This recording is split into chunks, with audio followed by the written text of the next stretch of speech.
Hindustan पेट्रोलियमची pipeline फोडून पेट्रोलची चोरी केल्याचा प्रकार 15 दिवसांपूर्वी विमाननगर इथं उघडकीला आला होता। या प्रकरणी 2 पोलीस अधिकाऱ्यांसह 6 जणांना विमानतळ पोलिसांनी अटक केली आहे। पुणे शहर पोलीस दलात कार्यरत असलेले एपीआय रवींद्र भिडे, पुणे ग्रामीणचे पीएसआय ठोंबरे, पोलीस कर्मचारी शिवशरण, दिनेश पवार आणि मोतीराम पवार अशी अटक करण्यात आलेल्यांची नावे आहेत। शिवाय इस्माईल शेख नावाच्या खासगी व्यक्तीलाही अटक करण्यात आली। सोलापुरात प्रेशर कमी येत असल्यानं पाईपलाईन फुटल्याचा संशय पेट्रोल कंपनीच्या अधिकाऱ्यांना आला होता।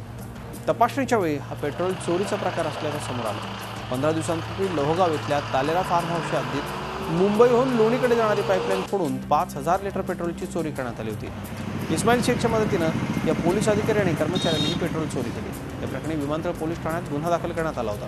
2 महिन्यांपूर्वी देवरोड परिसरात देखील अशाच प्रकारे पेट्रोल चोरीचा प्रकार उघडकीला आला होता। यामध्ये 4 बिहारी मूळच्या असणाऱ्या नागरिकांना अटक करण्यात आली होती।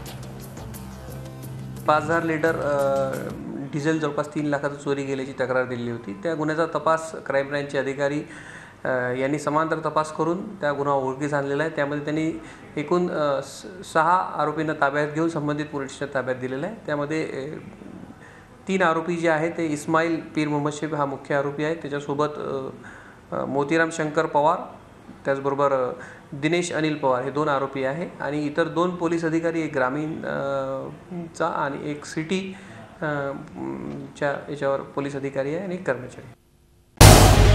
झी 24 तास रहा एक पाऊल पुढे।